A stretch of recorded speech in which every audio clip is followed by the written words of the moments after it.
All right. All right. Guys, we're back. We're back. We're back. Welcome. Welcome to Postgame Live. Not the result we wanted, unfortunately. But you can't win them all. You can't win them all. Tonight wasn't our night. What can I say? I'm going to say I'm not happy. I'll say that much. But yeah, I really don't know how to feel about that result yet. It still feels pretty raw. We've just come off a 6-point loss to the Power. Yeah, didn't go down the way I wanted to, but yeah, I'm smarting a little bit. But hello and welcome. The Cats did lose by 6 points to the Port Adelaide Power in front of 29,000 fans, a little bit less than what we thought we were going to get. At Cardinia Park, 14 goals, 11, 95 to 15 goals, 11, 101. So yes, as I said,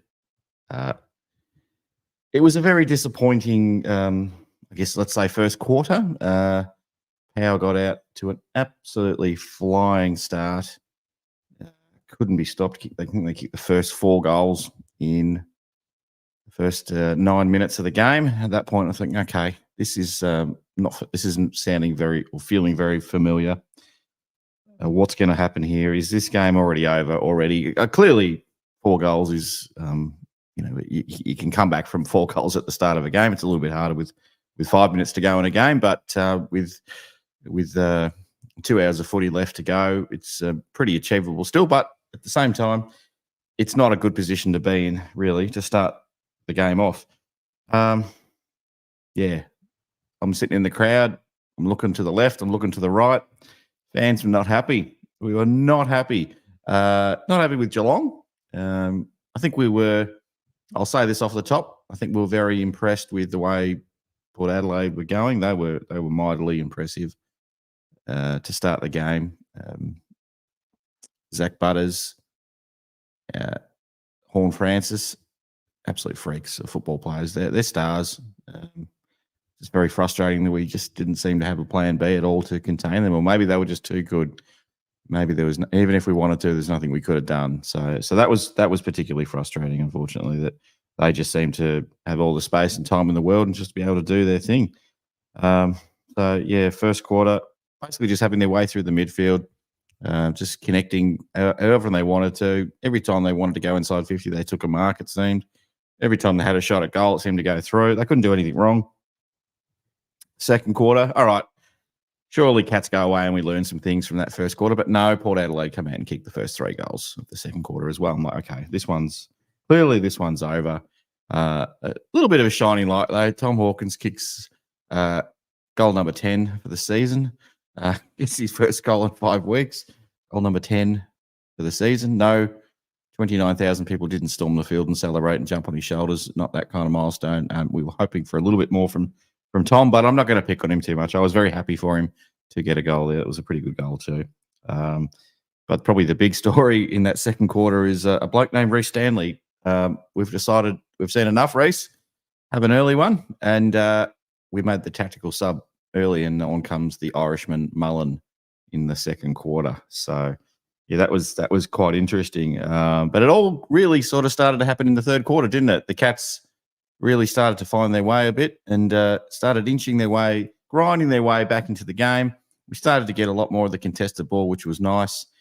Started to get a couple more free kicks from the umpires, which is nice. I'm not gonna spend the whole night talking about the umpires.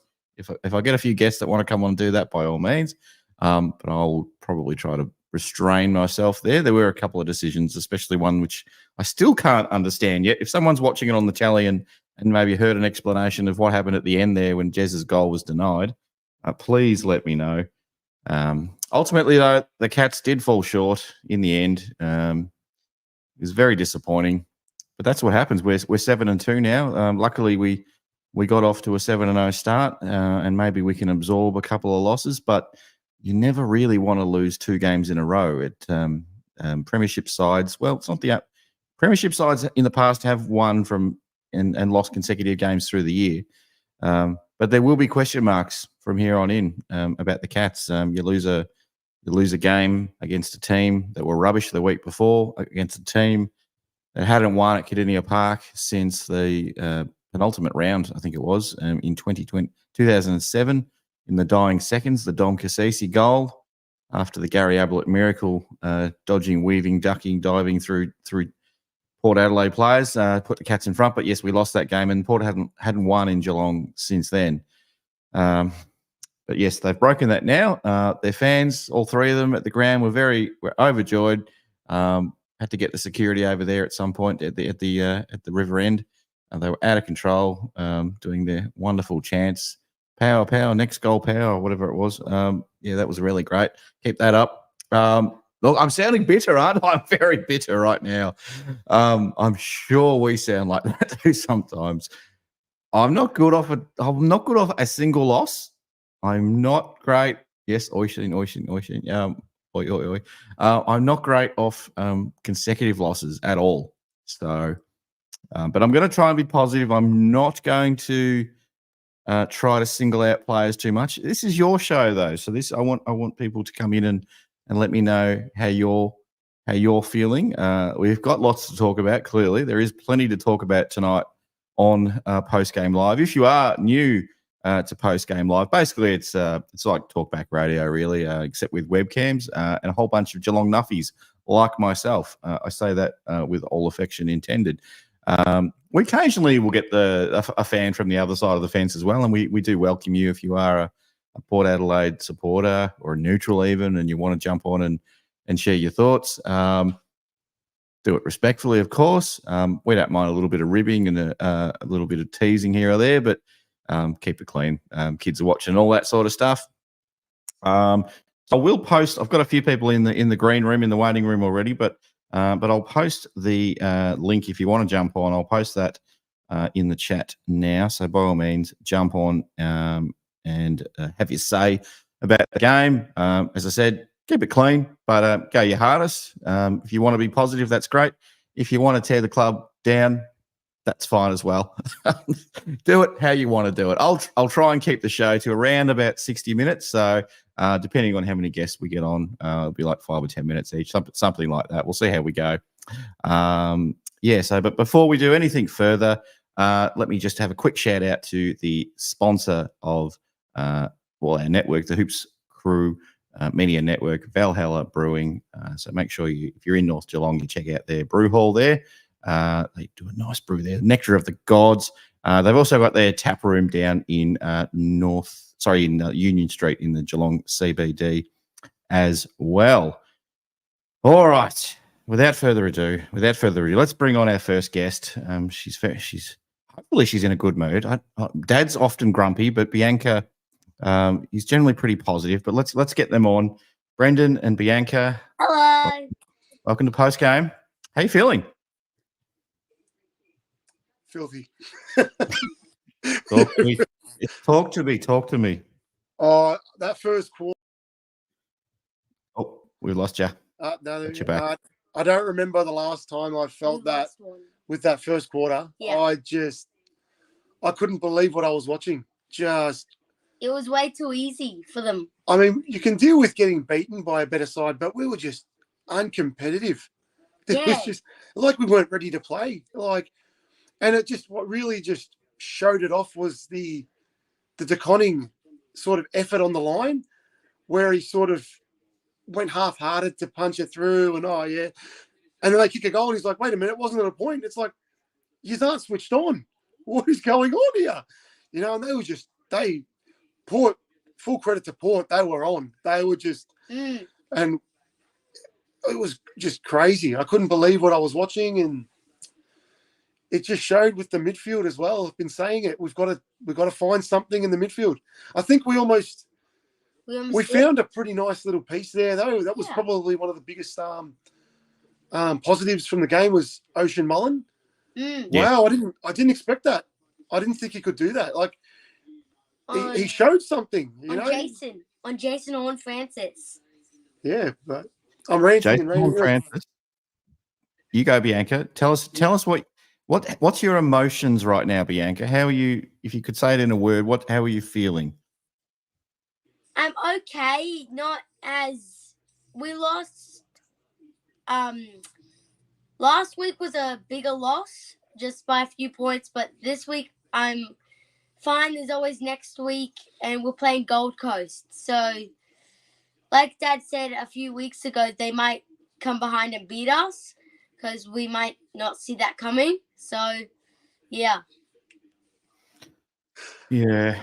Did you feel like Geelong was able to make a comeback? I mean, clearly we did in the end, and we got very close. But Bianca, did you feel like that was something that Geelong could have done, or were you feeling like game was over and we're going to lose, and we're all grumpy and sad about it? How were you feeling I in the thought first? it was game over, but Yeah. then when Z-Bang took a mark and then 100-meter, after he kicked that one, I thought we were on, and then we kicked a few goals after that and bring it back to 6 points. But then that Jezza goal, that should have been a goal, but the umpires brought it back. Then Ollie missed it, and then I was like, that should have been a goal for Jezza. And with that, the umpire paid a free kick for holding the ball. Who was it against? It was against Butters. Yes. For Ollie Henry, and then he didn't pay advantage. So of course, because there was definitely no advantage. Because whenever Jez is going to win the game for Geelong or put Geelong in a position to win, I think those people that watched that Sydney game a few years back will know exactly what I'm talking about. Heaven forbid Jez become a hero of the AFL and do something miraculous. Let's not let that happen. Let's just take all the fun out of footy, whatever. Brayshaw was saying, James Brayshaw was saying, they let them go so many times throughout the year. They let them go and they call advantage, but it is what it is. There's always next week. Yeah. Your dad said it, and I agree with him, Bianca, that we have to give credit to Port Adelaide. They were fantastic tonight, especially in the first half. They did start to panic a little bit in the second half, but goodness me, were they impressive? And I did not see it coming, Bianca. I did not see that coming tonight. And at GMHBA Stadium, we had like a home crowd, and we just fell short. I mean, you look at the disposal winners at halftime as well. Z-Bang was the only one up there. They may have had the top 10. And then I think our highest disposal winner was Sam DeConning with 9. That's just not going to get it done. Our defenders were we just couldn't get our hands on the ball. Ball winners. Yeah. But we did get back in the second half. So, I mean, hopefully we can just, and it's not going to get any easier. I mean, Darwin against is it Gold Coast in Darwin? The hot weather, they got some good midfielders, some speedy midfielders. Like Noah Anderson. Yeah. That's not going to be any easier than tonight. So, I think Tanner Vaughan could have helped us out a bit. Tanner Vaughan could have helped us out a bit. We'll get Tanner back next week. We'll get Zach Tui back. Who else do we get back? Bose, maybe. Conway? Maybe Toby Conway. Maybe. I think he's injured. I think he's got an injured hip. Yeah, I don't know how long he'll be out for. So we'll have to take Reece Stanley again. I promised myself I wouldn't be mean tonight. I might drop a little bomb here or there, but I'm really struggling. I love him. He's our Reece Stanley. But anyway, I'll leave it there because I think it was an overall team thing tonight, unfortunately. Is the season over? No. Let's not be silly. Let's not lose our heads here, people. I was thinking, actually, watching the early rounds of the VFL, geez, Lawson Humphreys looks really good. Yeah. He looks like he's got so much speed and polish in the back line. But, I mean, he's not gonna push any of the defenders out of the senior team. But would you think about maybe putting Max Holmes maybe into the midfield and maybe bringing him into defence? Because I think he's almost playing too well for the VFL. And then, like, I think you almost put a line through Mitch Hardy. Like, I don't think they're going to play him at all. No, they won't. Like, there's nothing more he can do. I think they've pretty much they've ruled him out. But I'm just trying to think of, is there something? is there something there, like a I don't know, just a diamond in the rough there in the VFL that could just help us with our midfield problems? When is Connor O'Sullivan coming back? No, he's playing. Yeah, he's been playing, but he's not going to knock anyone out yet. This is what happens when you lose. It's like drop 10 players and all the blokes in the VFL are absolutely flying and they'll take us to the next leg. And then you lose the next week. It's like, drop all those young kids. They're no good. They're not up to it. Get rid of them. Cull. And let's go again. Back to the draft. It is what Although it is. I think in that first quarter, I think our VFL team would have beaten our AFL team in that first quarter. I think they would have got them.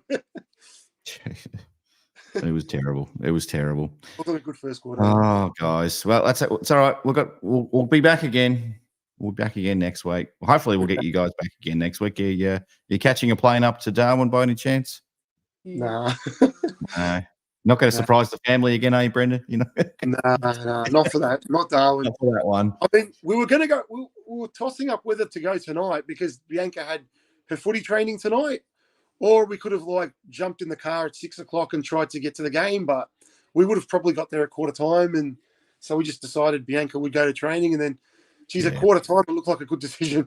It was like, would have been bad.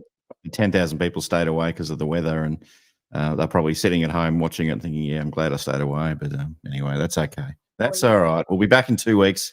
We'll be back next week. We're back next Thursday night, actually, but then we're back at Gideon Park again in about 15 days. Oh, God. We'll be there for the GWS game for sure. Oh, yeah, well, we might lose. I hope so. The one I'm feeling not confident Tommy's going to kick 6. You watch. He'll be back. He'll be the king of Geelong again. We'll see. Thanks, guys. Have a great night, everyone. Go Cats. Go Cats. Go Cats. Thanks, guys. You got to be positive, don't you? It's tough after a loss. It's really tough. It's really tough after 2 losses in a row, people. I'm not feeling good about things, but let's get our American friend on, Ethan, and let's see how he's feeling about the result. How's it all going? So I have actually not finished watching all of the second half. I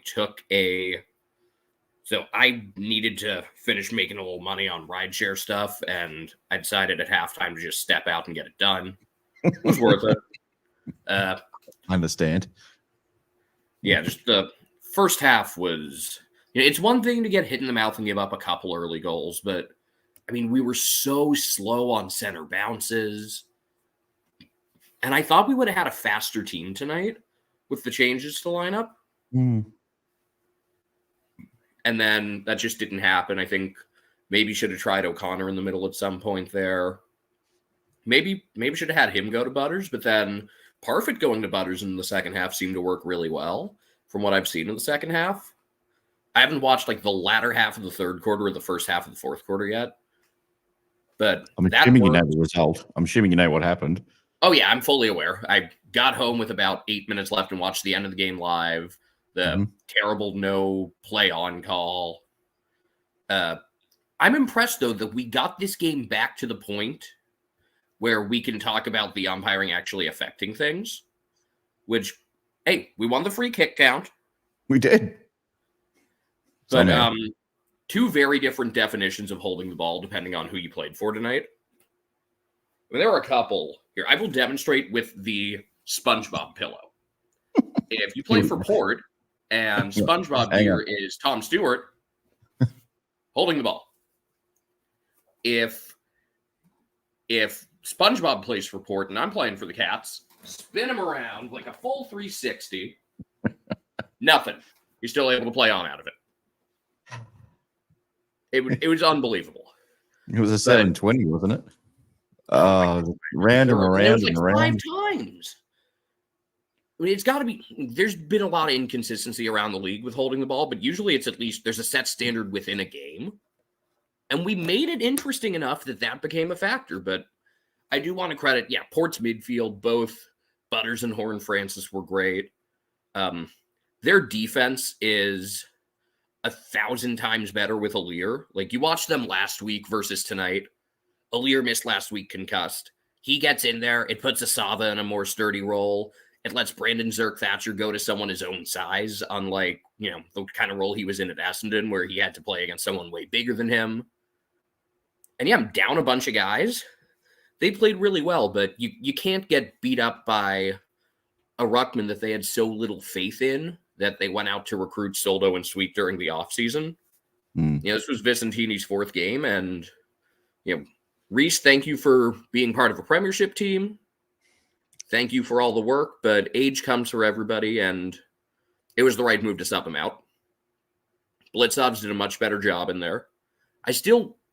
We didn't, manhandle Vicentini like I thought we would, but we at least made that more even where, I was hoping for an advantage because we got absolutely mauled by him with Stanley in there, and that can't happen. It's one thing if Max Gaughan gets you, or, a Tim English. It can't happen with a guy playing his 4th game that they clearly don't have a lot of plans for, judging by the moves they made this offseason. So if Conway can't go next week, I don't know how significant his hip situation is. I would honestly just split time in there between Blitzovs and Shannon Neal. Unless hips don't lie. I don't know. If he's out if he's not, well, they rested him last week, so I don't know where he caught the hip flexor injury. Was it training or? I don't know. What is there anyone else? Is there anyone else in the 2s that could go? Like, how's Mitchell Edwards? Is he AFL Hasn't ready played yet? VFL. Hasn't played VFL all year. Hasn't played a game of VFL. So they're being very careful with him because he's got the bad back, and they don't want to. Okay. He's still developing his body and all that. So, but we're gonna have to be just faster and better on center bounces than we were tonight, because that's where they really got us. And against Rowell, Anderson, and Miller, it gets no easier. In fact, it gets significantly harder. But I liked that we made some sound adjustments that, I wouldn't have gone with Parfit to Butters. I would have thrown O'Connor on him, and I'm glad that they went with Parfit. That was clearly the coaches knew what they were doing. And O'Sheen, I was calling for him to be subbed in 5 minutes before it happened, and I'm really glad it happened. It was the right move. So we're tracking all the subs made in games this year and kind of putting them into different categories. There's tactical, which is just we're taking out a tall and going smaller, or we just want fresh legs. There's medical, that's self-explanatory. Mm-hmm. There's victory cigar, where you're up by a bunch, you take out one of your best guys. And there's the you suck sub, where a guy has just played really poorly and gets subbed out. And so far this year, that was our first of those. The team that's had the most you suck subs is Hawthorn. They're the only ones with 4. That was our first one. The only teams that haven't used one yet. Okay, there's 4 different teams that haven't used one, and one of those is Brisbane because they haven't had a chance to, because they've had someone hurt pretty much every week. But yeah, unfortunately, maybe Reese was under the impression he wasn't playing this week, and preparation was different, and then Conway does something to his hip, and it's like, oh crap, I gotta get myself ready, and he just wasn't able to get up to speed. But it was disappointing, where we should have had a pretty pronounced advantage. And who was supposed to cover Willie Rioli? Because he was wide open all night. That persisted even in the second half. Yeah, Willie was loose all night long. He was. He killed us last year too. How did nobody? Who is missing the assignment there? Is that a game plan oversight, or is that just Kolajashny letting him loose? It's hard to know. I look, credit to Willie Rioli. He's an absolute star of the AFL. He's a gun player. But there were moments. Get open for 30 seconds straight. Oh goodness me. No, and we should have lost this game by. We could have lost this game by 12 points as well. you probably could have got a goal at the very end. But it's like there are things that are going to happen against Port. Like Alir's going to do well intercepting. Yeah, I agree. 100 games, 100 days. I would have had. I would like to see Buse in there. At some point Dixon's going to overpower a guy. I would have thought we would have gone Henry on Dixon and maybe DeConing on Marshall. And in hindsight, I think that probably would have been a better move. I don't think of Henry as being the most mobile, and I'm not impressed with him so far this year. I need to see more out of Jack Henry. We know he has it in him. I got to say, I expected a lot more from Jack Henry this year. Maybe I was just hoping for the best. I thought he was probably he had made some really good strides the last couple of years. Yeah. Maybe that's another spot where you could manage him and get O'Sullivan another game. Because look, you need a second guy in addition to Stewart. And unless DeConing returns to 2022 form, and I mean, he's been okay, but I'd like to give O'Sullivan more opportunities. I don't know if you get him in next week or against the Giants or maybe the Swans is the time. I don't know. The schedule's rough right now. That's what sucks about dropping tonight's game. Because not only are the Suns really good at home, they've been insane in Darwin. Hopefully having the extra day of rest makes a difference. And then the Giants, who have played better at our ground than pretty much anybody and are just really good. Don't look at what they did last week. They looked uncharacteristically bad. And then dropped their one positive player from last week in Peatling. I didn't understand that. Yep. Yeah, but there were a couple of game plan things that smelled bad from the start and turned out to be bad. And a couple got fixed. And hopefully this does what I wanted last week to do, where, now we see this is what works, this is what doesn't. Let's go from here. Hopefully the guys take this one really personally. A home loss on a Friday night. Home losses are rare. I think Friday night home losses, when's the last time we had one of those? Would you count this as a milestone game tonight?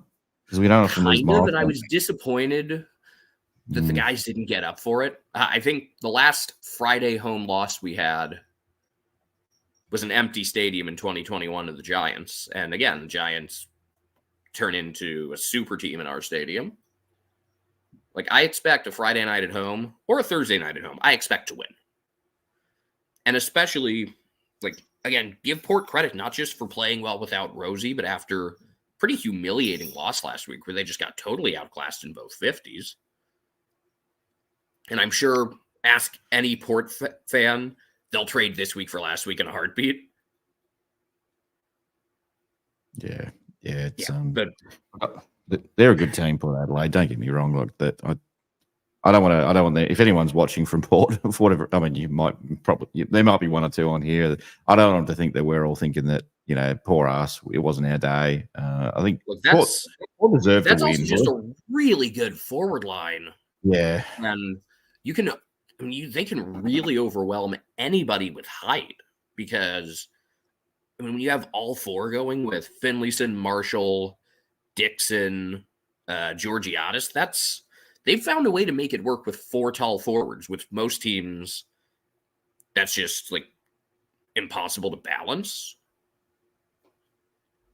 Yeah. But still, there were enough correctable things there that made this a winnable game. Well, it should have been a lot more competitive. I know the end result will probably, on paper, it looks like, I was only 6 points in it, but it should have been closer earlier. It shouldn't have got out to, what was it, 49 points, what it was at one something stage? Like that. I think it was something in the high 40s. Whatever was said at halftime clearly worked, and I'm not sure. There are two different ways coaches go about it when their team's getting completely smashed. You either really light into them or just say, there's not much I can say here, figure it out yourselves. But whatever they did worked. So that's a positive. Something worked. Maybe it's a positional change here or there. I would like to see more of Holmes up towards the middle of the ground. Still on the outside, I really like him, but I'd play him more in that midfield line than further back. Do you think Geelong is going to forget how to win games, or is it just okay? Don't worry about it too much. It's just 2 games in a row. It's no, because I don't think it was. When I think of forgetting how to win games, I think of like doing really dumb things at the end of games, like 5 Richmond players in the goal square and none of them go to Danaher. Yeah. Yep. No, I just think realistically, if you look at it big picture, 7-2 is probably appropriate with how we've played. Maybe we should be 6-3 or even 5-4, honestly. Yeah, but maybe. Small picture, I'm disappointed, even though I think this is a good time of the year if you're going to pick one to have some issues. Early enough to figure things out. We've got ourselves still ahead of the curve ladder-wise so that, it's easier to manage guys. We've struggled this time of year before. Big picture is fine. It's just short term, back-to-back losses suck. Home losses suck. Giving up 50 points in the first quarter is completely unacceptable. And I hope that the players look more at that while management looks more at the big picture. I think so. I'm worried that, and this happens often, and I don't have the stats to back it up, but I just worry that injuries, we've had a bit of a charm run with injuries, and now it just seems to be things are getting a little tougher for us in that space. And I don't think it's been unreasonable, though. I look around the competition and no, compared to Carlton, it's not. No way. And a few other teams. Brisbane, Brisbane, this is just kind of evening out after like a couple of years of amazing health. Oh, correct. Yeah. But no, we've said we have enough guys that can play at the AFL level that we really shouldn't be able to complain. Again, you talked about Mana, you talked about Hardy, you talked about how many other guys that can't get in there every week. Shannon Neal, Connor O'Sullivan. Yeah, so I'm actually that part doesn't concern me, even though we had a few different guys get banged up at times. But I think tonight, for Tanner Bruin fans, I think tonight illustrates his importance because we just, again, that first half, we were just blasted around the center circle, and guys just looked. Cam Guthrie had a bit of a down game. He just looked slow tonight. Yeah, I mean, he was pretty good in the clearances, but just around the ground, wasn't sort of. He'll get there. He'll get there in a little bit of time. Oh yeah, and the way he played his first couple games, I think he's already been much better in his short appearances this year than he was at any point last year. And the other thing that I really hope the team notices and remembers is when Brad Close gets involved, we score. I've been saying that. It's a little like Cottrell for Carlton, where it's like he might not get a ton of the ball, but when he does get it, good things happen. I just saw a comment about McEntee did a good job getting under Stewart's skin. I also wouldn't have minded if someone had really stuck it to McEntee after a goal. But I mean, I like tagging a top defender. Like, I know teams have done it with Harris Andrews or Stephen May. I think opponents should be. I mean, the Crows tried to do it, and Luke Pedler was just terrible at it. No. But yeah, the more teams try to get on to Stewart, I mean, that's what I would do. Stewart was he was grumpy Stewart tonight for sure. I was a bit. He's not always going to have a great game. He's come back a little bit. He still played better than last week. He's not all Australian form right now, though. The all Australian. Guthrie is Zach Guthrie is the all Australian. Yeah. Him and Stengel was down tonight. He was still. Yeah. I loved one little play from him, the spin move that he put on. I think it was Darcy Byrne-Jones. That was terrific. Although my favorite play of the year was back in the Crows game where O'Sheen had this sequence in midfield, or maybe it was the Hawks game. Either way, I'd like O'Sheen in the 22 next week. That he did so well on Horn Francis really impressed me because, the speed's been there. I think he's starting to pick up on the physical element. I don't know if anyone did well on Horn Francis tonight, but anyway, mate. Before I let you go, because I'll move on and I want to get Kyrie on in a sec. But who was your 3-2-1 tonight? Who did you have? I've got Zach Guthrie in the poll online at the moment on the YouTube, winning quite comfortably ahead of Tyson Stengel. Who was your 3-2-1 tonight? Still got to watch the second half of the third quarter and first half of the fourth quarter. Yeah, cool. But I'd consider Jeremy Cameron. I'd consider Stengel. Mhm. And the way he played the second half, maybe Parfit. I got to look at the numbers more too. I did think, by the way, Jai Clark, once again, much better second half. He rose in the second half, and that's, if we can turn that into a complete game, I'd be pretty excited.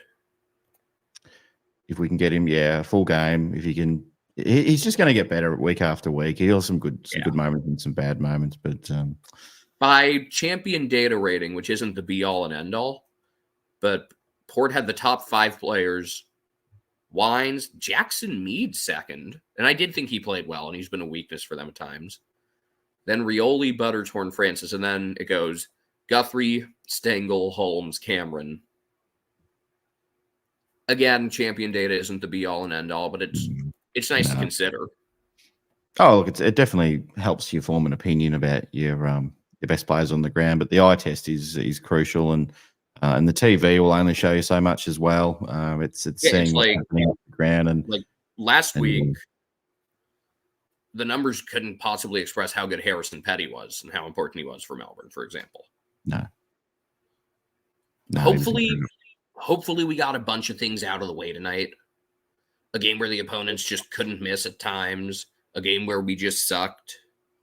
And a game where whistle couldn't go our way. Hopefully we knocked out all of those at once, because those things are all going to happen at some point during the year. And if they happen, they happen all at once, and it's only a 6-point loss, so your percentage doesn't get hit when probably should have lost that game by more at times. Yeah. Big picture, we should be able to come out of this all right. It's just back-to-back losses suck. It's gutting. It's gutted me, mate. I really appreciate you coming on. You're here. You're good times and bad. I'm glad you're fronting up. It is hard fronting up after a loss, but I do appreciate you giving me your time this morning. Hopefully the guys are locked in on Darwin and facing a pretty killer midfield. Enjoy watching the second half. It is a fun second half to watch. Pretend the first half never happened. And just 0-0 to start the second half, and Geelong clearly the best team. Just forget about the first half. You'll enjoy it much more. Appreciate all the friendly comments, by the way. Oh yeah, appreciate very nice. Guys. You definitely know. Should be a fun round rest of the week. Looking forward to Essendon against GWS, and then Adelaide Brisbane. I think is there's a lot at stake. Both teams at 3 and 5. Looking forward to that. Should be good. I'll keep an eye on the other game. Probably finished by now, but it is. Was not close. I haven't seen much of it, but I know it wasn't close. I'll check that one out before I go to bed. There you go. I'll get Kyrie on. Thanks, mate. Thanks. I know that ran a little long, but thank you. Nah, anytime. I much appreciate it. Take care, buddy. See you too. Let's do this after a win next week. 100%. See ya. Oh, it's so hard. 2 losses in a row, but this guy, he fronts up no matter what. He's a champion. It's Kyrie. Oh, g'day, Ben. How are we? Yeah. All right. I'm not great, but it's great coming on these. It's great hosting these post-game lives after a win. The energy is fantastic. It's not so great when you lose, but that's not a shot at you. You're awesome. my energy and how I'm feeling, and the chat's a little bit down as well, but that's all right. But talk to me. Here's your moment. I want to know how you're feeling. Well, first of all, I'd like to congratulate Port Adelaide. I thought they were too good tonight. Yeah, no Connor Rosie in the midfield, but I thought Jason Horne-Francis was unbelievable. Just looked like a young Patrick Dangerfield from the Crows at times. Willie Rioli, electric as well. But yeah, and I think Kenny Hinkley will be definitely up and about, winning on his old home deck. But yeah, from Geelong, it's just a disappointing loss. And honestly, we expected to win this one. I don't care what the margin was going to be, just take the points. And unfortunately, we didn't do that tonight. For a special milestone for Tom Hawkins as well, equaling the game's record. Just disappointing. A Friday night at the ground as well. It's no words to describe it, Ben. I'm just absolutely gutted. The best thing about losing in Geelong, for most of us, it takes 20 minutes, 25 minutes to get home. And so you don't have to sit on you're not getting home at 2 a.m, sitting on a train or a bus full of aggro, stupid opposition supporters. You're either walking home or you're in your own car. For the most of us, there's probably a few people catching a bus or a train to another suburb, but that is probably one of the good things about losing in Geelong. Not that I like losing in Geelong, Kyrie, but it is tough. Who'd you like? What'd you like from tonight? I mean, the second half was great. Was there anything you liked in the first half, or can you find anything out of that?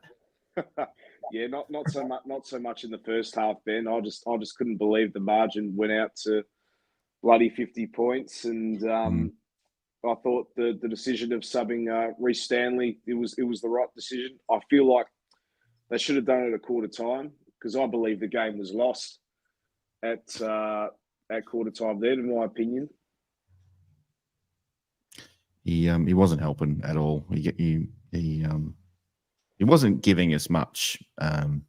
Poor old Reece at that stage. I can't fault his effort with Reece, but I just feel like there is a time where it's like I don't know, man. It's like your premiership ruckman can't take away from that, but Vicentini, whatever his name is, I can't pronounce it. He just looked like a prime Polly Farmer on him. That's just how much is like his fourth AFL game. it's just how do you make this happen? Like, and back to Willie Rioli. It was the same last year when we played Port. He kicked 4 goals. I think he kicked 5 last year. Still, no one was on him at times. He's just playing with so much freedom. It's just we just haven't learned our lesson, and I think I feel like not having Bose on the ground probably hurt us a bit too. I feel like we really could have used him tonight.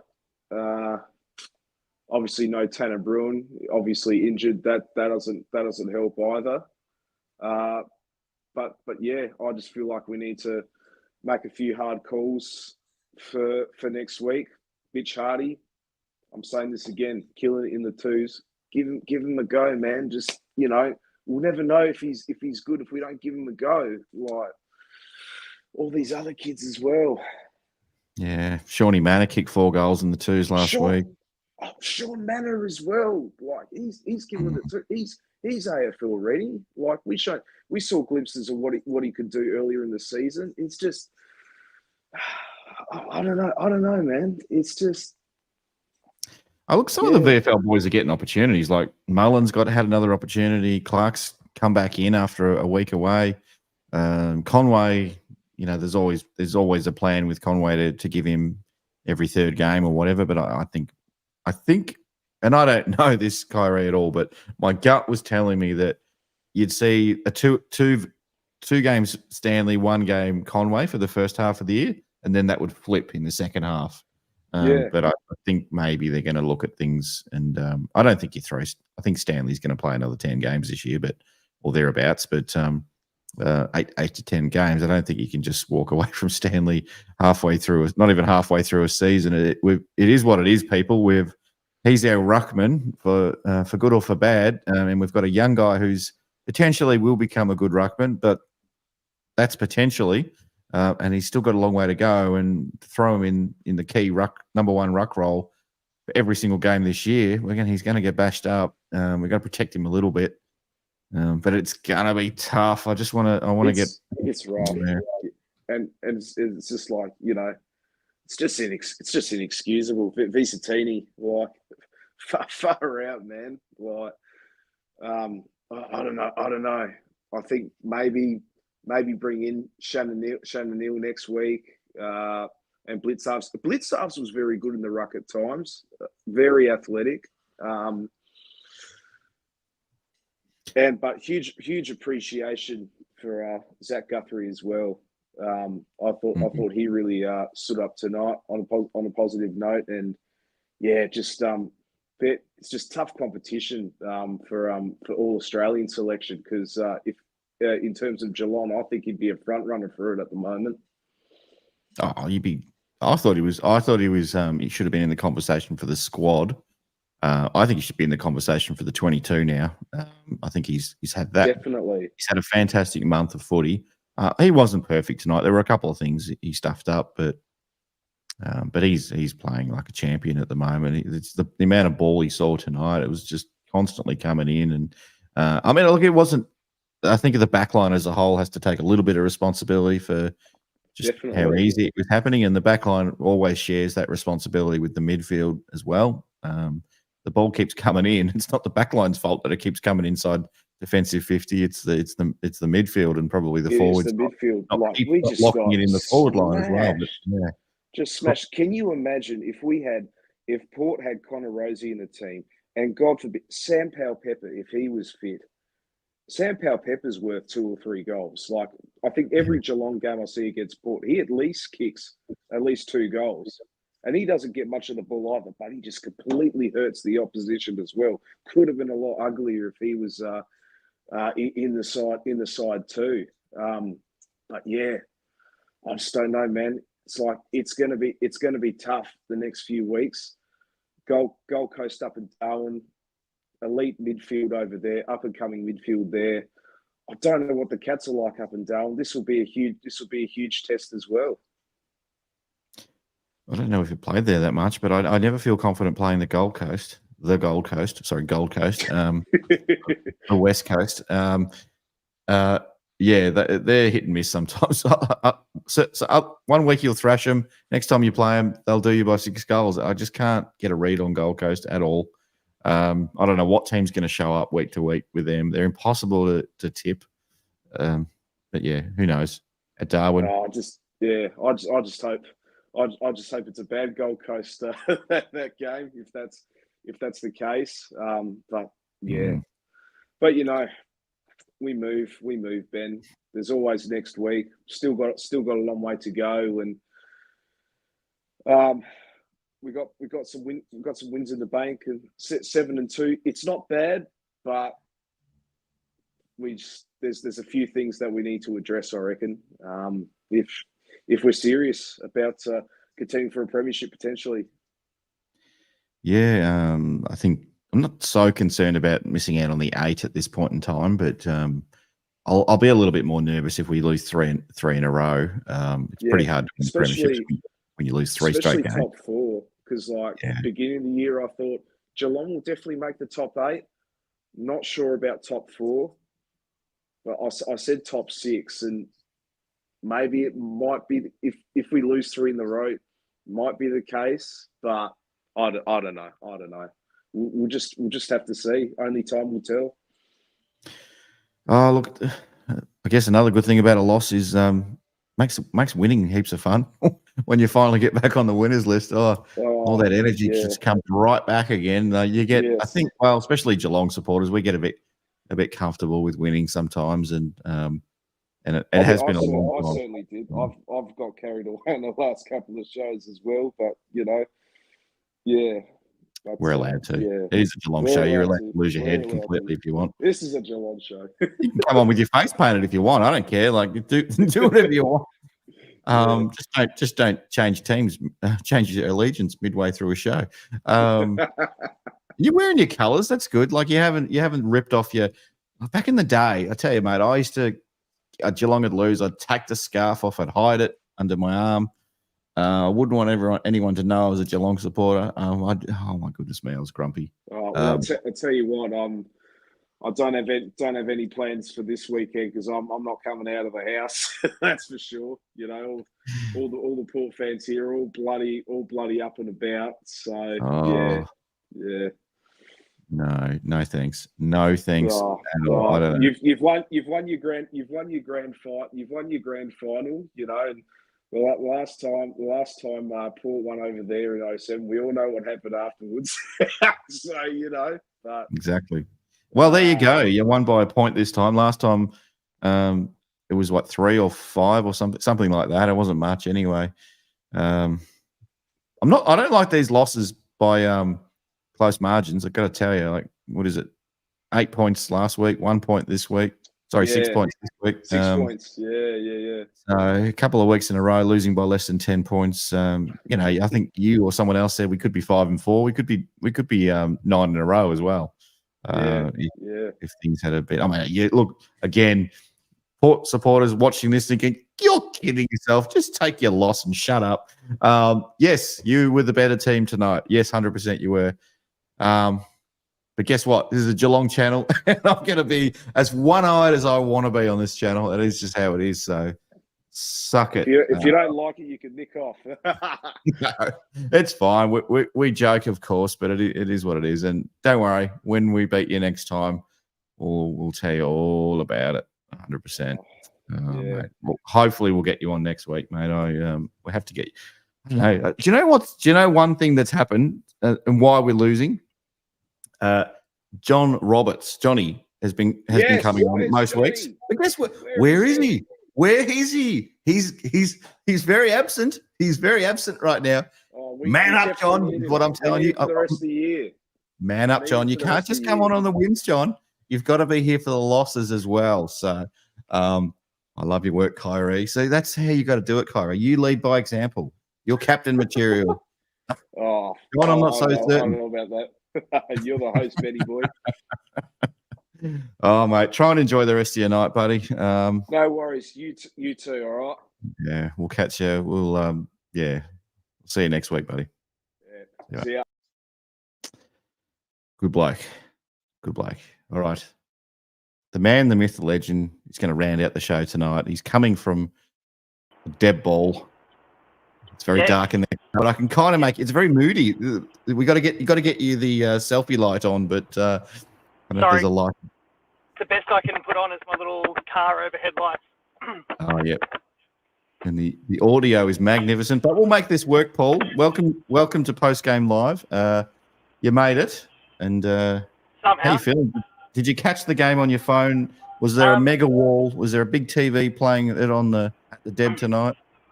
No mega walls, but I wasn't shying from the fact that I was going to watch the game while my Year 11 cohort that I'm technically the leader of were busy doing their dances and all their sorts of stuff. I was head down watching the game for bits and pieces of it. That sucked, but I'm also looking for a bit of perspective, and I haven't been able to obviously catch all of post-game live. I've only kind of just jumped in.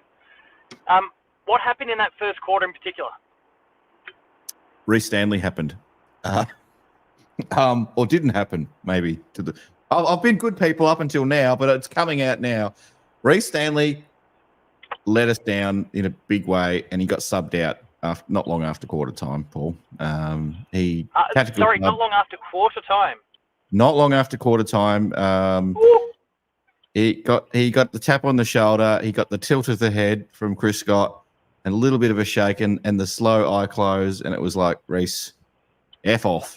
So bad? Like, what did he demonstrate in that 1 quarter and change that was so horrific? Well, he didn't do a single thing.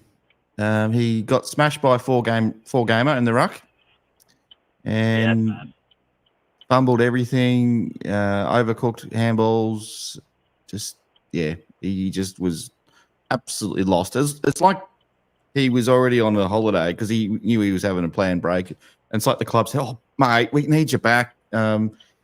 Conway's not. He's done his hip flexor. I know you've headed off to Queensland for the week, but can you come back? Because we need you to play. And that seemed to be what it was. So, he just wasn't up to it. So it's a shame. He's still a good bloke. Don't get me wrong. I'm just talking about his footy ability. And no, we love Reece Stanley, but on-field output is on-field output, and if he's deserving of the sub, then that's what he gets. For me, I then kind of tuned in. Like I was watching the scores, kind of bloating out for a while there. I had some official responsibilities I had to take care of for a little bit, so I kind of stopped that, removed me from the game for a little while. But then I start flicking open the phone again after that's done, and I start seeing that lead close from about 40 points to 20, and suddenly the eyeballs are flaring. I've got a whole bunch of staff around me who are deeply invested in seeing me and disappointed from the match, so they end up pretty happy. But instantly, that's it. KO's on. I'm watching the game. That fourth quarter, I don't know. Look, it was a little bit hard to tell because there was still a lot going on around me. It felt like we kind of, really got it together late in the piece. But was this just one of those ones? And I think about, Geelong 2016, 17, 18. I think about a couple finals in particular in that time. There's one against Sydney that I remember in particular. Was that a prelim maybe? Where we just got blown out of the water in the first, 15, 20 minutes. And then it was this honourable Geelong loss that, people go, it was a really respectable one, but really we should never have been in that position if we just didn't let the guard down for the first bit. Was that really, in essence, what we got tonight? Yeah. I think it just seemed to be the old Geelong of just not really doing what was required of them to start the game and having to work very, very hard for the rest of the game to get back in it and really relying on certain things going our way, opposition not kicking straight, umpires, not taking a big brown bag of cash. No, we won the free kick count tonight, Paul. We actually won the free kick count, but goodness me, I need to talk you through the last. I don't know if you saw that on the last couple of minutes on your phone, but I did. Jeremy Cameron was celebrating like he'd just won a grand final. How did that get drawn all the way back to Ollie Henry? Well, apparently it was a holding the ball decision, and the umpire, in his wisdom, decided there was no advantage. And I think they probably saw Jezza and like, oh no, champion of the AFL. It's let's bring it all. Let's not let him sort of work his magic. Let's just bring it back. But everyone at the ground was just in shock. They could not believe what happened. And then Ollie Henry still had the free kick on the boundary, but couldn't quite manufacture a goal from there. And at that point, it kind of felt like, yeah, maybe there was still a chance, but it really felt like we brought it back to 6 points. But it was. Yeah, but it felt like when we all thought it was 1 point, we all felt like, okay, centre clearance here, game on, baby. But not to be. Yeah, it's a bit of a shame. I'm hoping that no one's kind of having a crack at Ollie Henry because that was obviously a pretty high degree of difficulty sort of shot that he had to put up and shouldn't have been in that situation in the first place. But did we have any other standouts at all? And I know this is, I guess, tipping your hand for the votes and those sort of things. Any particular standouts? Well, we've got the live poll on the YouTube live chat at the moment, and it's got Zach Guthrie with 59% of the vote as it stands right now, followed by Tyson Stengel with his 4 goals. I did see that. That was fantastic. There, so a lot of people will probably have Tyson in the votes. I'm not sure how we'll be voting with our Hoopies awards, but I'll probably have those two in the 3 players for sure. And I put Tom Atkins up, but not a lot of love from Tom Atkins. He's pretty much leading the way in terms of tackles and clearances, but no love from the fans on the eye test, unfortunately. And Max Holmes. I saw him going into absolute beast mode in that last 5 in particular. He was just bashing his way through everyone. Yeah. Jason Horn-Francis, don't care. Go have an ice bath, mate. He was just piling through him. It was awesome. I think if people put themselves through a bit of a replay tomorrow or tonight or whatever, they'll probably look at it a bit closer and they'll see what Atkins was doing a little bit more. But the other one was Max Holmes, who I put up. Not heaps of love, but I thought he was the He played with a lot of heart tonight. He got a few injuries here and there. There'll be a bit of talk coming out of this game, Paul, around a few players that are going to be a bit sore and might not be able to make the trip to Darwin within 6 days, a 5-hour plane trip with a 6-day break. Lots of players with they're a bit sore. Jezza probably should have come off to have a concussion test. I know you don't like it when they stay on the ground. I was a little bit concerned there. He hit the ground pretty hard. He was. Interesting. Yeah, I think I know what you're talking about. Yeah, he looked a bit dusty for a while there. That was Gary fairly late in the Rowan, game, right? Gary Rowan was in the vicinity too, of course. Stay away, Gary. We need a little siren that we can just blast. Whoop whoop whoop. As soon as they're in the same vicinity. Someone just needs to roll out the hazard tape. Just keep Gary Rowan well away from Jezza. Maybe put that in Grind's back pocket when they're playing. I don't know, mate. Look, don't blame the umpires. Credit to Port Adelaide. I think you'll watch the first half or highlights of the first half, and you'll just see a team that absolutely came to play. And if you didn't have much respect for Horn Francis and Zach Butters, you will after watching this game. So incredible footy players they are. And I say footy players, just Butters is something else, and Horn Francis to me looks like Nathan Buckley 2.0. He's just an absolute star. But we had no answers for them all night. From the both of them late in the game there. They did a good job even just kind of fighting Geelong back when we were surging. So, look, I mean, I haven't seen the game. I plan to watch it in full over the course of the next couple of days so I can accurately do our votes, of course. Look, credit to Port. I do want to ask about Hawk vs Saba. I have seen that Hawk hit the scoreboard finally, which was nice. He did. Was that the matchup mostly? I did see Hawk get a few marks on him at different stages. Yeah. Did Hawk look like he was breaking that run of form? No way. No, still not. No. Looks like he's 2 weeks from retirement, to be honest. I'm glad he kicked the goal. We were all happy for him that he kicked the goal. But beyond that, didn't offer anything. Couldn't chase, couldn't bend over, couldn't win a battle of strength. Just really looked like time's come, which is sad. And you call me a Hawkins hater all the time. No, I've just been saying that we've all been a bit quick to jump on the gun, considering he kicked 9 goals in the first 3 weeks. But maybe, I mean, if he's struggling in a contest of strength, and he hasn't lost his size or strength over the break, if we're being real, he's still just as big as ever. I wonder if, and I'm only speculating, if that back of his is not flared up or something. If he's struggling in contests, speed's never his go, but if he's also struggling to run, maybe he just couldn't chase at all. Looked injured at one point. I think at the end of a quarter, last 3 seconds of a quarter, I think it was third quarter maybe. He looked like he turned his ankle. I thought, here we go. What else can go wrong? But no, look, it's 355 games, a legend of the footy club. And I've said this before. I wish he had retired at the end of last year. I don't want it. It really hurts me to see him this way. I wish we didn't have to see him, and I wish he didn't have to go through all this judgment as well. Because he doesn't deserve it. He's a hero of the footy club, and he's an all-timer in the AFL world. But you make the choice to play.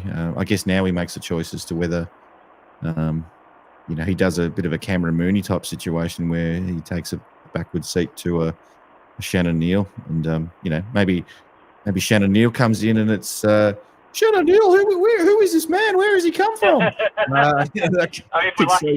Takes 3 goals in the second quarter of the 2024 grand final, and Tommy Hawkins is sitting there necking beers in the stands. Maybe that's the story for this year. I don't know. I'm joking. We'll see Tommy Hawkins kick a bag before it's all done. But Paul, it's been tough. It's been a tough month. Definitely. I mean, look, I'll have to watch the game myself. But if you're describing a bloke, I mean, look, fitness, speed, running has never been Hawk's strength. But if he's struggling to run and then he's struggling in a contest. Yeah, you might not see it on the telly. The angles might not do it justice, but they might not show you the full picture of how he was really lagging behind his opponents and just doesn't have any burst anymore. It could be injuries. We never know. We're just an idiot. That's why I'm thinking he's back. We're just stupid YouTubers or podcasters. We don't know anything. We're not part of the club. We don't know if he's got injuries. We don't know if he's got personal stuff going on. We just look at it and go, bloke's old, might be time to retire. So how do you know? Yeah, and again, I think like linking back to it was only 5 weeks ago that he kicked, again, 9 goals across 3 games. That's especially sudden. I can't help it. And for me, when I think of Hawk and the injury, I think about his back and how debilitating that was for him, and how it was basically impossible for him to run. And so if he's lost a bit of strength in the contest, but also specifically he can't even kind of get a canter going, I wonder if his back's causing him some grief, and the club's, we're not necessarily going to admit that there's a problem there until he's forced out of action for a bit. But you don't want him to your point from before about champions, legends of clubs and how they kind of finish up. You don't want to see him try and push through it because maybe he's already made up his mind regardless of what's going on. Maybe just his last season, but you don't want to see him push through the injury to try and extract what he can from the end of his season. You'd rather him take 5 weeks off, get the back right, or whatever amount of time it is. Take those weeks, get his back right, come back out there and be what we know he can be for those last 10 games of his career or whatever it happens to be. Hopefully it's about 10 or so, because that means we're playing deep into the finals. But a little bit of me saying injury, but I haven't seen the footage yet, so I'll be making sure to kind of take a close look at that over the course of next day or two. Yeah. What did we get from Jai Clark after a bit of a breakout game last week? Was Jai delivering? Mixed bag, if you ask me. Yeah, okay. If you ask people in the chat, a bit of positivity there, and a couple other people, guests on the show were somewhat positive. He had a crack 100%. He definitely had a crack. There were some moments where he probably ran over the top of the ball, like he probably tried to collect it without having to break stride, he needed to sort of get down on his knees and gather it and give off a handball. And I think he was probably, I don't know, I wouldn't say he was soft, but it's probably too harsh. But I just feel like he probably didn't do the hard stuff enough. Didn't body line it properly. At times, I should say at times, there were moments that stood out to me like, yeah, he didn't really go hard enough there, mate. But in other times, it was typical Jai Clark. Like he threw himself at it. So, as I said, mixed bag. There's some things the coaches will probably highlight to him, and they'll probably pat him on the back with some other stuff. He's figuring it out. I think you've just got to persist with this guy. I'm not just saying he'll become an all-timer at the club. He might not be. He might not cut it. But he's definitely a player with potential, and you'd like to be able to see him have that opportunity to see whether he can reach it, whether he gets out of it. I just hope that, Cats fans more broadly, obviously when we drafted him, all the talk was Joel Selwood 2.0 and all those sorts of things, and of course Joel kind of exploded out of the blocks. My worry has long been since that tag got attached to him that people were going to expect him to explode straight away as well. And so I'm more worried people will start giving him a hard time soon and saying he's not up to it. That's one thing that people, because people have linked him to Joel Selwood, and if he's not doing Joel Selwood numbers straight out the gate, people start to question it. And we wonder if he's all that. You hope that he's getting all the right feedback inside the club. I would hope, and any of the Cats fans that are watching and listening today, and I don't have the ability to check the numbers, but how many of you tuned in now and are watching this later on? Give him time. He's going to develop. You can see all the qualities are there, and he's just got to learn a few little things. And it might, those ones where he maybe didn't. Was it kind of cases where he was trying to reach in to get the ball rather than just body light it? Those sorts of things you develop. Yeah, I think so. I think. Yeah, how many games has he played? Even 10 games yet? I think we can't be too harsh on the kid. Yeah, but at the same time, you can't not point out mate, you got to get better at this. You got to get better at that. That situation, you didn't do the right thing. It's probably not. I mean, we're just commenting as fans. He's not going to listen to us, but hopefully the coaches will point out what he's done really well. And I should point out, he did lots of really good things tonight, Paul. He shouldn't be ashamed of himself at all. In fact, considering the game and the nature of the game, I'd say absolute pass mark for him today. Good. Glad to hear it. But yeah, overall, just probably a poor team effort, really. There were a couple of players that put their hand up and would say they had some good moments, Stengel and Guthrie. But even Zach Guthrie himself had some moments that he probably wish he could take back as well. Mark O'Connor. I didn't mention Mark O'Connor yet, but he looked at times like he was on another planet. He didn't know what he was jumping at ghosts. He completely misread the ball in flight on 2 occasions. But another mixed bag. At times, he took a great contested mark and he did some other great things. It was just a really, really frustrating game of footy because you saw some fantastic champagne footy at times. Then you saw, your under-12s team running out. It's like, what is going on here? This is terrible, but this is amazing. And I was like, I can't handle this roller coaster. I cannot handle it. Well, what is going on? And Port Adelaide would just, again, I can't credit them enough. They were incredible. They deserve, if they bring this every week, they're a top 4 team.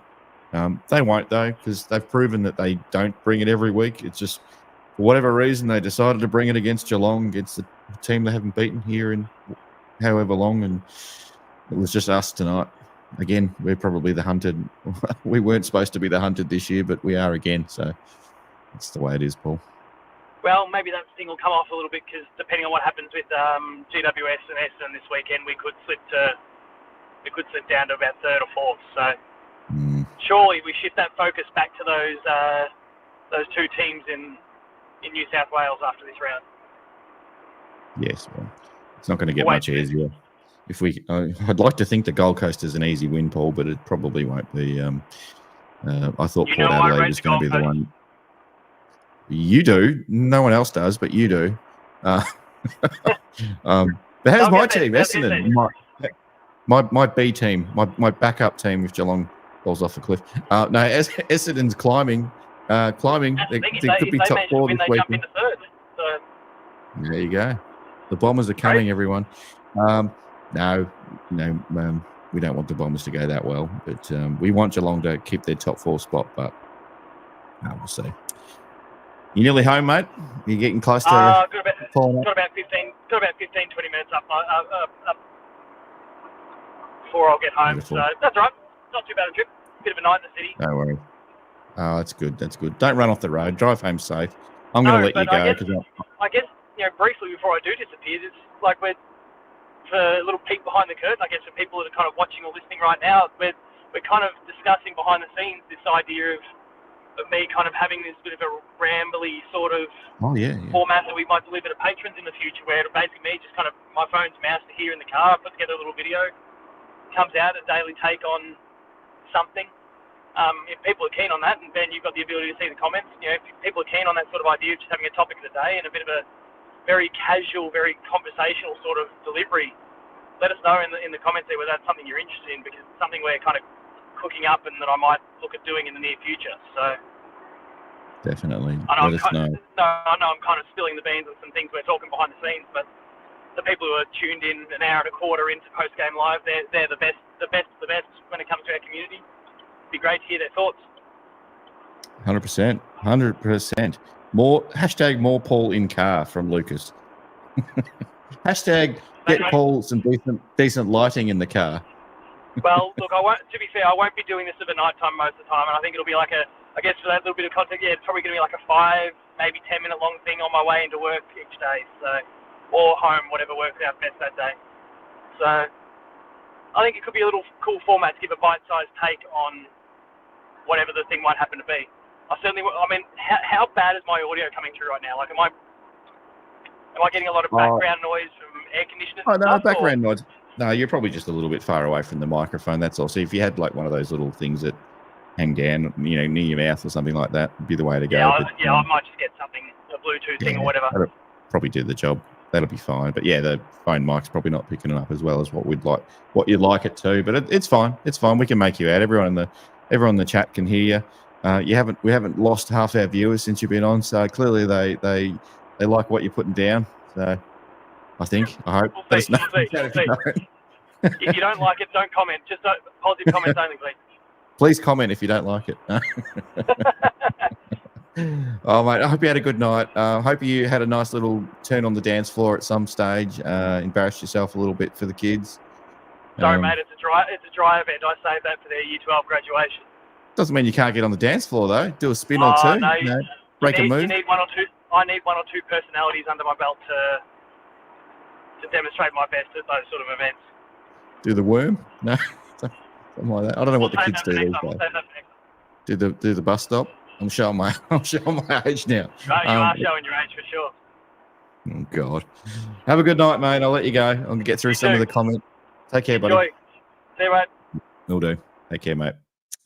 All right, so we might round out the show with a couple of comments from the chat. I've just been making a few little notes as I've been going on here. 100 games, 100 days. He's first in the chat tonight, I think he was. So great fight back. Always felt that the Bows managed would hurt us without Bruin and Danger. Have to win in Darwin now. Neil, show us your stuff. Guthrie on track for All Australian. 100% he's on track for All Australian. Give it to him now, I say. I think he's, I don't know about Bows. Clearly you'd want him in the side.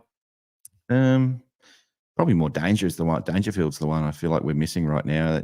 Tonight, the contested ball, just when it really needed to be won at certain times when we just couldn't stop Port Adelaide. I just think, good to have Danger right now. But Tanner Bruin clearly as well, a bit of aggro, bit of aggression there. That would have been nice to see him there. Jesse from True Footy, thanks for jumping in, Jesse, as well. This result, particularly the first half, was one of the more bizarre ones this season, I reckon. Tell me what bloody oath it was. It was a concern. This one, I didn't see it coming. I always get nervous, but I did not see this one coming at all. Either moment, we're still making do with the makeshift midfield. Remember, Port probably has a top 2 midfield in the leagues. Overall, I could see tonight happening. I couldn't see it happening, but yeah, I can. Yeah, some people would have. Look, they're a gun team. Connor Rosey makes them even better, doesn't he? And Sam Powell-Pepper floats through there as well. He's an absolute champion too. So, yeah.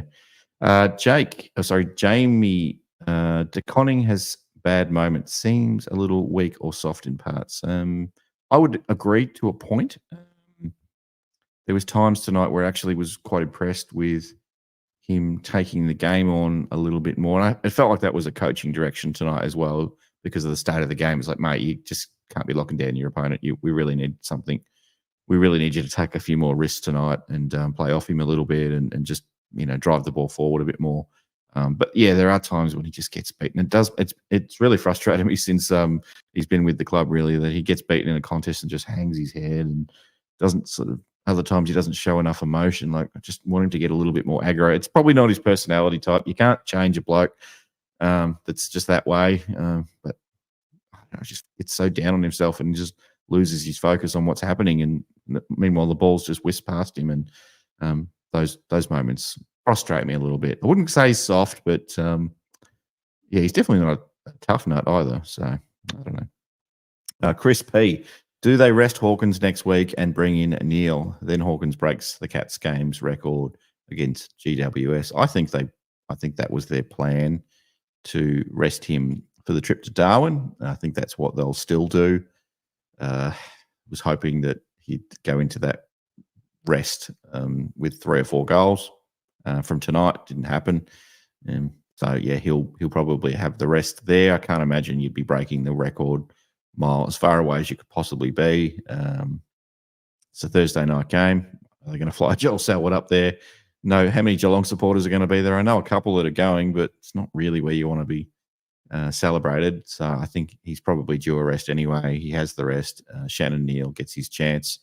If he stays injury-free, there's no VFL this weekend, so hopefully he'll come in very fresh, ready to go. And then, yes, Hawkins should come back for the Giants game. Or maybe they'll give him a longer break. I don't know, but he probably will come back for the Giants game. And what happens after that is a big mystery. I really don't know. I'm really interested to probably have further conversations about this through the week. I might try to put a video out, or one of the guys in the team we might talk about it a little bit in one of the shows at least anyway, about where to from here for Tom. I want to celebrate him at the moment though, because it is his time to be celebrated. But yes, that conversation will have to happen at some stage when the time comes, and it comes for us all. Not for me, because I've never played AFL and I never will. Chris, another Chris. Do we need to have a ruckman? We had two ruckmen tonight. We had Reece Stanley to start with, and then Mullen came on for him in the second quarter and didn't win a hit out. But, no, I kid. We didn't need a ruckman. We didn't need a genuine superstar ruckman in 2022 to win the premiership. Reece did have a good year in 2022. A couple of games where he's a little bit questionable, but he overall had a good year in 2022. We need a ruckman. Let's just be honest. For whatever reason, we haven't been able to attract one to the club. We've got Conway there, but what else? Not much. I'm worried about that. Is there someone that's coming?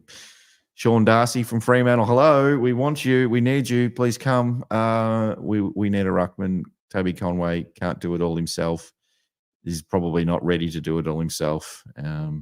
But we're 9 games in. We'll see how the rest of the season plays out. Toby Conway. Thanks, Chris. Dylan B. Imagine how badly the midfield would have gotten beat if Rosie had played. Oh, Dylan, mate, we would have been destroyed tonight. It was bad enough as it was.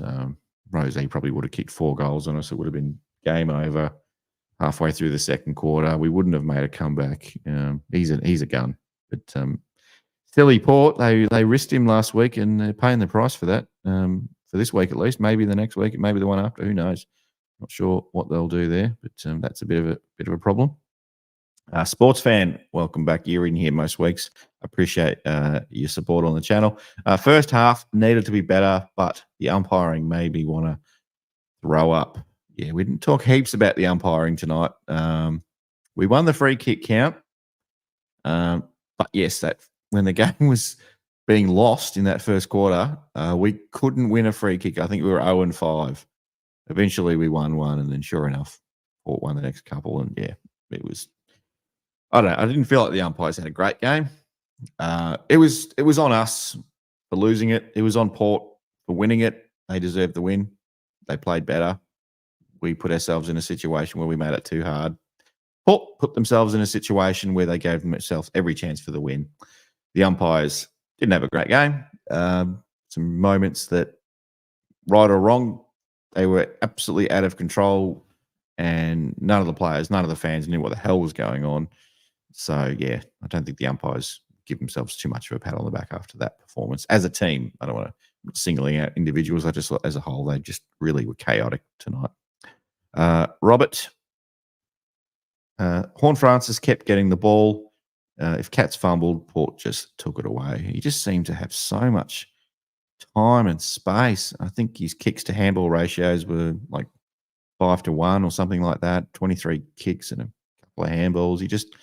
Which just told me that he's got so much time, and there was just no pressure on him, and he uses it so well. And that was doing my head in. But he's an unbelievable good player. He's incredible. So I guess, what do you expect when you let someone like that go? And it's not as simple as get on your man up, Geelong. I heard that so many times in the crowd tonight. It's not 1970s anymore. We do have some different strategies and ways we go about playing footy, but at times, you just wanted to put a body on him, and it's like, can we just figure this situation? Can we work this problem a little bit? Bit disappointed that the coaches just weren't, or the players, or wherever the breakdown was. Maybe it was somewhere in the middle. Just we just weren't able to figure him out. And Zach Butters just, he was just operating in a phone booth and doing crazy. He was terrific, and Willie Rioli was amazing as well. And we just gave him so much time and space. That was very frustrating. Jezalico, Horn Francis and Butters are Bulls. We're really missing Bruin and Danger tonight. Yeah, throw them back into the mix. It would have helped. Throw Rosie into the mix. Probably would have tipped it again Port's way. So, it's a how do you know? You can only go in with what you've got. Credit to Port. They've come over. They've had an interstate win at a venue they haven't won at in years, decades, pretty much. So they deserve all the plaudits tonight. Fans should be over the moon. Absolutely over the moon. Graham, the move of Mullen onto Horn Francis was critical early. I keep saying Francis. I did not grow up at a private school. No, Francis. There you go. It's critical early. That's the moment we started to come back. Yeah, look, you definitely quelled him for a bit. I wouldn't say Mullen was terrific. It had an impact because he was up. Because Horn Francis was absolutely going crazy. But yeah, Mullen, hope he gets his spot again next week. I want to see more of him. I want to know what we've got there. I don't want to send him back to the VFL straight away, but probably will because till he comes back in, doesn't he? So we'll see. But then again, maybe he'll keep his spot because there'll be a few injuries out of this game. I think Max Holmes will probably be rested out of this from this week, and maybe Jezza was reaching for his groin at one stage, so he might want to play through it, but that might be a bit of a risk. Don't know, not sure. All right, Daniel would much rather play at the G than at home every 5 weeks. Yeah, you want to play more games at the MCG. I love playing games at Kidinia Park. I love winning at Kidinia Park. There's nothing worse than when you lose. Well, there is. Losing at the MCG and then commuting 2 hours to get home is pretty bad too.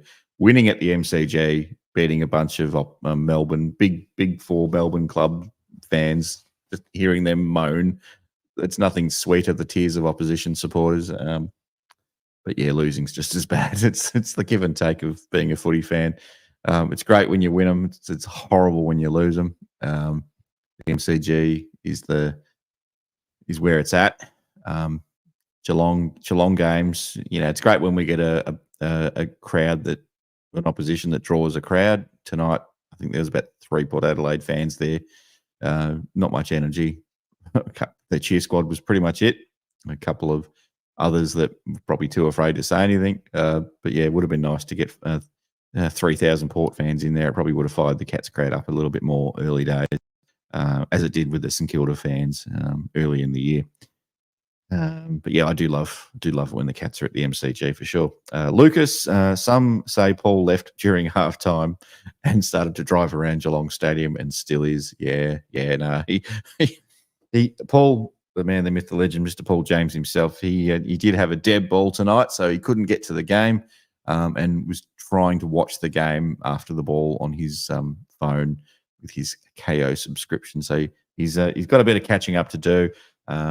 He's still watching me in the car at the moment, giving me the eye, but no, or the grin. But I imagine he'll probably not enjoy the first half. I think he'll get a little pride back watching the second half, and there'll be a little sprinkle of frustration there at the umpiring throughout, and what could have been as well. So hopefully you got home safe, Paul, or you've pulled over and you're having yourself a nice a 3-day-old sausage roll from the petrol station or something like that.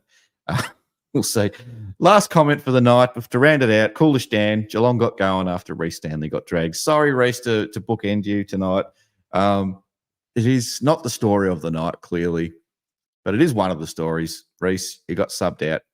You got the shit sub.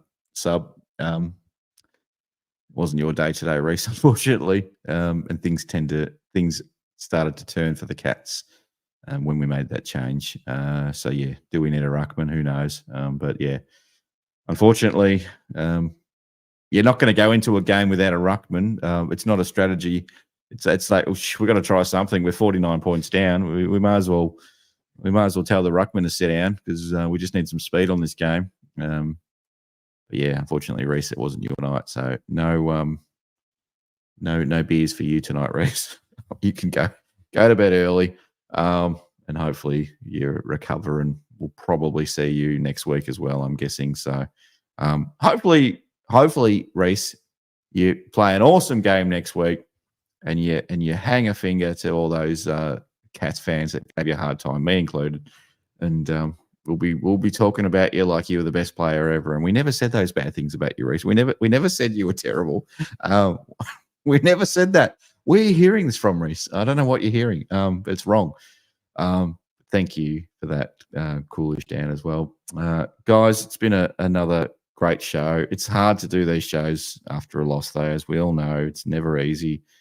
I was going to cue up the Cat song tonight to start the show. I had it all ready to go to play over the opening thumbnail before we got going, but I'm saving that for hopefully next week now. I'm going to save that for the next one. But that is what it is. I've got a closure screen, but anyway, I'll run that in a little minute. Thanks again for everyone all my guests have been on tonight. I really appreciate your time and effort. If you've seen Johnny Roberts out there anywhere, we are missing John. He doesn't come on after a loss, clearly. So if we win next week, we'll probably expect him back. But if we lose, I imagine we'll probably go another week without Johnny. So if you are watching, yes, questions will be asked, John. We definitely will be asked. A massive thank you to all our Patreon supporters, especially those people that have signed up in the last week as well. We really appreciate you. Everyone who's been with us for a while as well. And the network sponsor, Valhalla Brewing. Thank you to you guys as well. If you do want to become a Patreon supporter, incidentally, there are free memberships at the moment for 7 days. So if you want to know what's going on in the VFL, the men's and the women's, Jake does some terrific stuff in that space. So he is absolutely a machine in terms of his coverage of that. So, but we do early release stuff. We do exclusive stuff there as well. So definitely check it out. It's free. I'll be back next Thursday night, feeling very chipper and chirpy because we'll be winning against the Gold Coast by 60 points. It'll be like we've never had these two losses. It's back to the Geelong winning ways all over again. Hopefully, at least, that's the way. That's my feeling on it anyway. Hopefully that's where we get to. But anyway, stay awesome, Cats fans. Go Cats. We'll see you on the next one. Take care.